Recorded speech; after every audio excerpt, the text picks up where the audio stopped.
அவர் பேசின பேட்டியில வந்து பார்த்தீங்கன்னா, ஒரு இதில வந்து விஜய் அவர்களுக்கு கிட்டத்தட்ட சப்போர்ட் குடுக்குற மாரியான ஒரு விஷயமா தான் இருந்தது. இத எப்படி பார்க்குறீங்க? ஆமா. ஒரு வகையில அவரு இப்பயாவது அத புரிஞ்சுட்டு வந்தாரேன்னு தான். ஏன்னா, ஒரு காலத்தில் எதிர் எதிர் திசையில இவங்க நின்னாங்க. 2 காட்டு மிராண்டி கூட்டத்த வளர்த்து விட்டாங்க. இப்ப நீங்க சோசியல் மீடியாவுல போய் அவங்களுடைய ஸ்லாங்கெல்லாம் பார்த்தீங்கன்னா, ரொம்ப அருவருப்பாவும், அசிங்கமாவும் இருக்கும். அப்ப இந்த கூட்டத்துக்கு இந்த பாம்பையும், கீரிப்புள்ளையும் வச்சு ஒரு விளையாட்ட காமிச்சிட்டே இருப்பான். ம். அதுதான் இவங்க 2 பேரும் காமிச்சிட்டே இருந்தாங்க இத்தனை வருஷமும். இப்ப அவரு அரசியல விட்டு, சினிமாவ விட்டு அரசியலுக்கு போயிட்டாரு.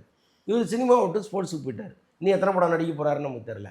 அப்போ திடீர்னு இவங்களுக்கு வந்து ஒரு ஞான உதயம் வருது. வந்து நான் அவருக்கு நல்லது தான் நினைப்பேன். அவரு வந்து எனக்கு அப்படி, இப்படின்னு இப்போ சொல்லும் பொழுது, அப்போ இந்த ரசிகர்கள்லாம் உடனே ஒரே நாள் ராத்திரியில் ஒன்று கூடிடணுமா? நல்லது தான். அப்படி ஒன்று நடந்ததுன்னா ரசிகர்களுக்குள்ள எந்த ரசிகர்களுக்குள்ளேயும் சண்டை வரக்கூடாதுங்கிறது தான் நம்முடைய கருத்து. படத்தை படமாக பாருங்கள், நடிகனா நடிகனாக பாருங்கள்.